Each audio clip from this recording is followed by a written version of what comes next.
Madam, आपकी एक ऐसी कहानी मेरे पास है कि अगर मैंने सोशल मीडिया पे डाल दी तो शाम तक पूरे इंडिया में मशहूर हो जाओगी। अब या तो मेरी डिमांड्स मान लो, नहीं तो मशहूर हो जाने के लिए तैयार रहो।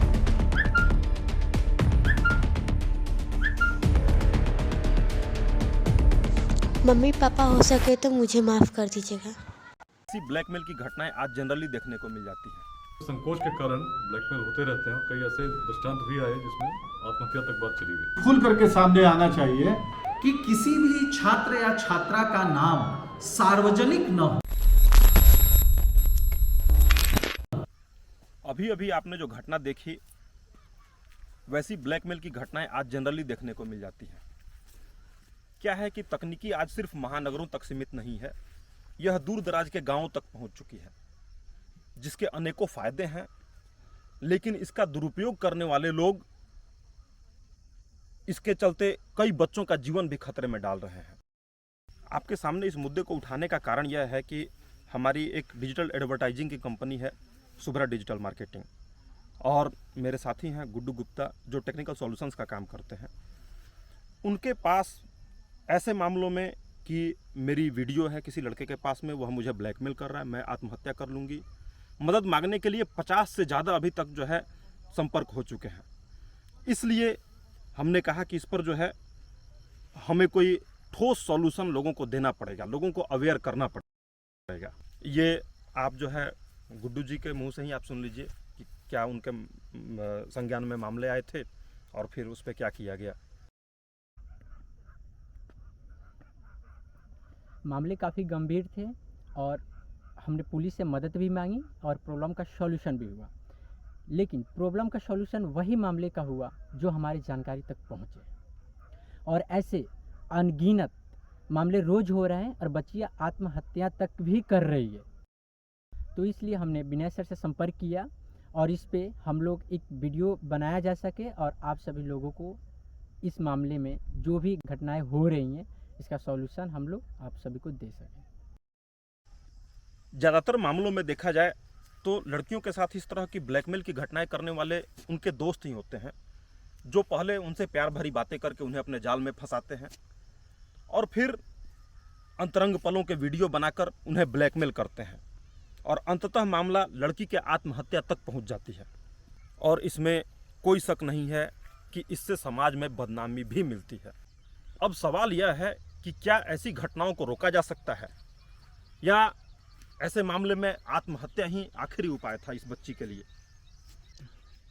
इसका जवाब यह है कि यदि थोड़ी सी सावधानी बरती जाए तो इस तरह की घटनाओं में पड़ने से ही अपने बच्चे को रोका जा सकता है।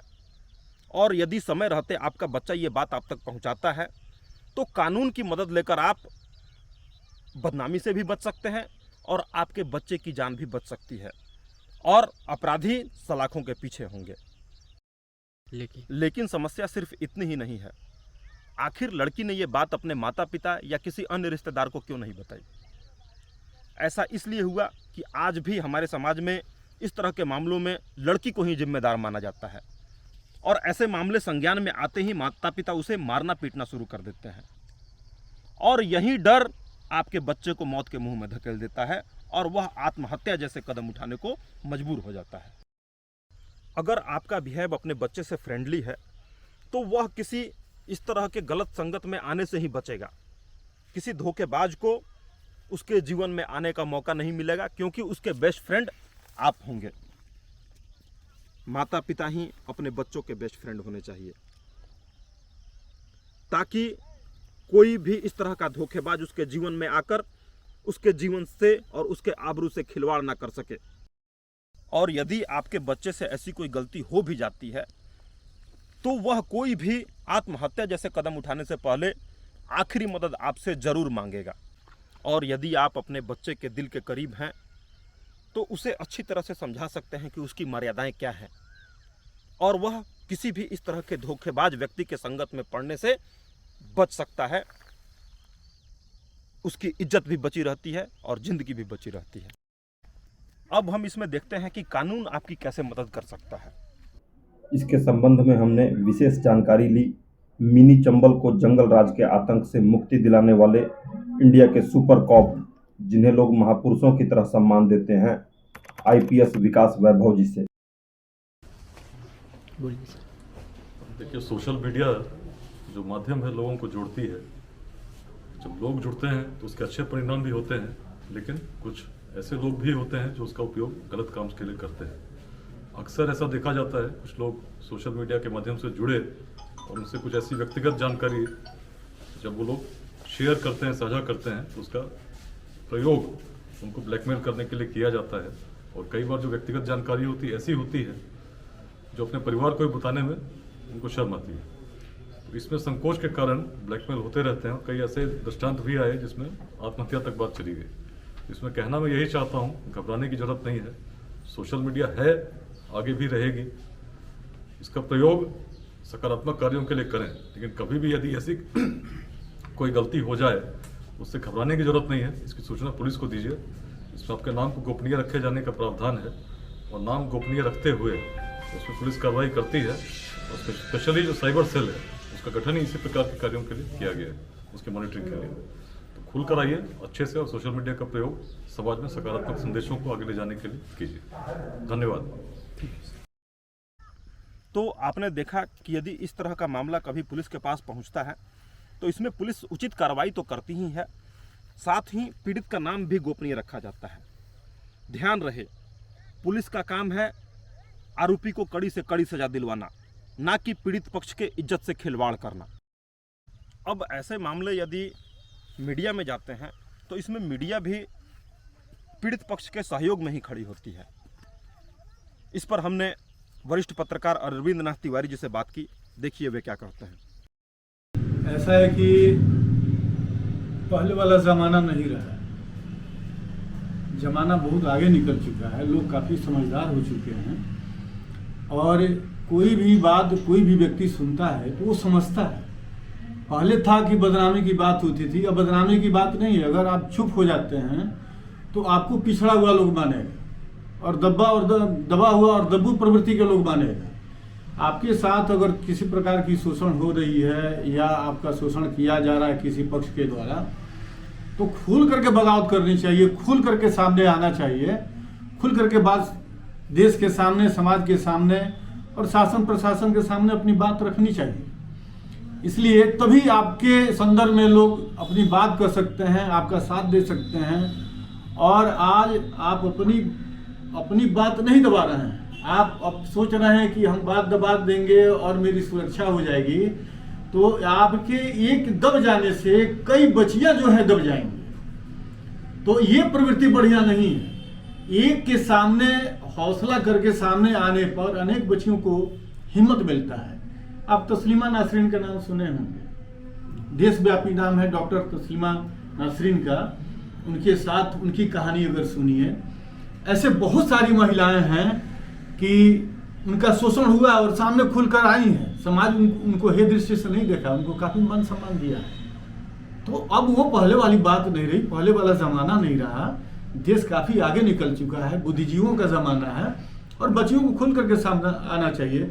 रही पत्रकारिता क्षेत्र की बात, तो पत्रकार के भी घर में बच्ची है, लड़की है, बेटी है, माँ है, बहन है, वो भी आदमी है।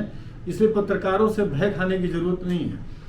बिल्कुल पत्रकार सुरक्षा के व्यू से उनकी बात को अपने पास रखते हुए पीड़िता का नाम कहीं से उजागर हम लोग नहीं करते हैं। जो भी लेखन लिखते हैं या आर्टिकल छपता है हम लोगों का या समाचार प्रसारित करते हैं, उसमें कोई छात्र हो या कोई बच्ची हो, उनका नाम उजागर नहीं किया जाता है, उनका नाम गोपनीय रखा जाता है। और यहाँ तक कि अगर हम लोग फोटो भी लाते हैं तो उनके चेहरा को हम लोग छिपा देते हैं और ये प्रोत्साहन का काम करते हैं। इसलिए बच्चों को सामने खुल करके आना चाहिए। तो आपने देखा कि इस मामले में मीडिया की भूमिका काफ़ी सकारात्मक है और वह पुलिस पर कार्रवाई का दबाव बनाकर आपको न्याय दिलाने में मदद। अब एक और जगह है जहां ऐसे मामले में आपके बच्चे को मदद मिल सकती है और वह है उसका स्कूल। जी हाँ, स्कूल। चूँकि बच्चा अपने माता पिता के बाद सबसे नज़दीक जो है अपने टीचर्स या फ्रेंड से होता है, इसलिए जब उसे कोई मेंटल टॉर्चर किया जा रहा हो तो हो सकता है वह ये बात किसी अपने शिक्षक या किसी दोस्त से शेयर करे। और इस मामले को उजागर करने में कई बार ऐसी घटनाएं हुई हैं कि स्कूल का सहयोग जो है सामने आया है। ऐसी एक घटना मेरे नॉलेज में भी आई थी और उस बच्चे को हमने हेल्प किया। इसकी पड़ताल करने के लिए हमने अपने क्षेत्र के एक प्रतिष्ठित स्कूल के डायरेक्टर से बात की। देखिए उनकी क्या राय है इस पर। आज की जो जनरेशन है, इस जनरेशन के पास मोबाइल और इंटरनेट जैसी चीज़ें उपलब्ध हैं और इन फैसिलिटीज़ के वजह से कई बार स्टूडेंट्स, जब मैं स्टूडेंट्स बोलता हूं तो लड़के और लड़कियां दोनों से ही समझा जाना चाहिए, स्टूडेंट्स कई बार ऐसे रास्ते पर आगे बढ़ जाते हैं जहां से उन्हें वापस लौटने में एक तरह की परेशानी महसूस होने लगती है और कई बार इस परेशानी को दूसरे उसके जो साथी हैं, उसके जो दूसरे फ्रेंड्स हैं या जिस दूसरे के साथ वो किसी मैटर में इन्वॉल्व हुआ स्टूडेंट, वो उसको उस मैटर को लेकर ब्लैकमेल करना शुरू कर देते हैं। और जब स्टूडेंट्स ब्लैकमेल होना शुरू होते हैं तब उन्हें सबसे ज़्यादा अगर ज़रूरत पड़ती है तो एक दोस्त की, जिसके साथ वो अपने प्रॉब्लम को शेयर कर सकें। और वो दोस्त कौन होगा? वो दोस्त सबसे पहले तो पेरेंट्स को होना चाहिए, अभिभावकों को होना चाहिए। मगर आज की इस भागती दौड़ती जिंदगी में पेरेंट्स जो हैं वो कई बार अपने ही बच्चों को वो समय नहीं दे पाते हैं और न ही बच्चे को बेहतर ढंग से समझ पाते हैं और इस वजह से बच्चे अपने माता पिता के साथ अपने आप को बहुत कंफर्टेबल नहीं महसूस करते हैं और अपने प्रॉब्लम्स को शेयर करने में झिझकते हैं। कई बार अभिभावक अपने बच्चों की गलती सुनते ही उन पर भड़क जाते हैं, उन्हें मारना पीटना शुरू कर देते हैं। तो सबसे पहले एक भावनात्मक जुड़ाव, लगाव अपने बच्चे से बनाना बहुत ज़रूरी है ताकि बच्चा अपनी समस्या को अपने पेरेंट्स, अपने माता पिता के साथ शेयर कर सके। अभिभावकों के बाद यदि कोई दूसरा व्यक्ति जो एक स्टूडेंट के लाइफ में सबसे नज़दीक होता है वो होते हैं टीचर्स।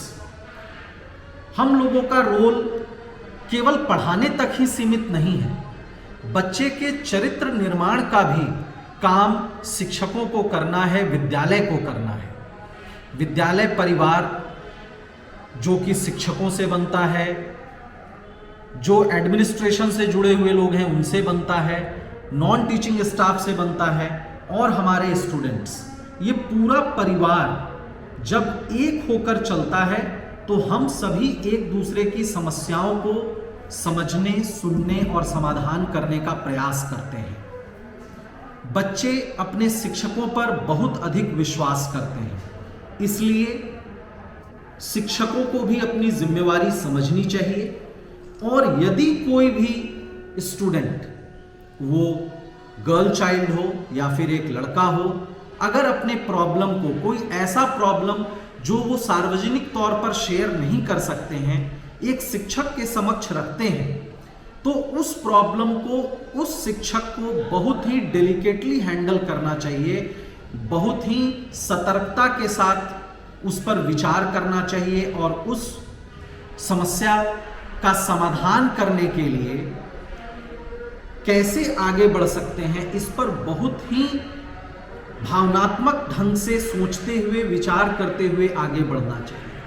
अभिभावकों को हमें विश्वास में लेना चाहिए, उस छात्र को या छात्रा को विश्वास में लेना चाहिए, उसके जो सहपाठी हैं, क्लासमेट्स हैं, उनको हमें विश्वास में लेना चाहिए, उसकी समस्या को समझना चाहिए।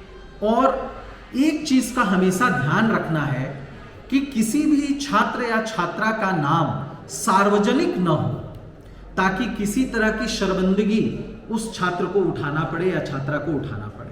तो इस बात का ध्यान रखते हुए एक शिक्षक को चाहिए कि वो अभिभावकों को विश्वास में लें और बच्चे के समस्या को दूर करने के लिए अपना पूरा सहयोग दें। स्टूडेंट्स बहुत ही विश्वास के साथ एक शिक्षक के साथ अपना समस्या साझा करते हैं। इस समस्या पर शिक्षकों को भी बहुत संवेदनशील होकर सोचना चाहिए और बच्चों की गतिविधि पर हमेशा शिक्षकों का ध्यान रहना चाहिए, ताकि बच्चे किसी भी समस्या को शिक्षकों के साथ हमेशा शेयर कर सकें। एक शिक्षक होने के नाते मैं ये भी कहूँगा कि छात्र छात्राओं को हमेशा अपनी समस्या अपने माता पिता के साथ और अपने शिक्षकों के साथ जरूर साझा करना चाहिए, शेयर करना चाहिए। आप कोई भी गलत कदम उठाने से पहले अपने पेरेंट्स को, अपने टीचर्स को जरूर अपने प्रॉब्लम्स को बताएं। हम आपके प्रॉब्लम को दूर करने के लिए सभी प्रयास करेंगे। और स्टूडेंट से मैं यही अपील करूंगा कि आप अपने किसी भी तरह की समस्या को छुपाएं नहीं, आगे बढ़कर अपने पेरेंट्स को बताएं। अगर पेरेंट्स के साथ साझा करने में कोई समस्या है तो अपने स्कूल में अपने टीचर्स को बताएं। कोई भी गलत कदम न उठाएं और ये विश्वास रखें कि आपकी समस्या हम सभी की समस्या है। दूसरे भी स्टूडेंट्स हैं जो ऐसी समस्याओं से परेशान हैं। अगर एक स्टूडेंट आगे आता है तो उसका लाभ दूसरों को भी मिलता है, पूरे सोसाइटी को मिलता है, पूरे स्कूल को मिलता है।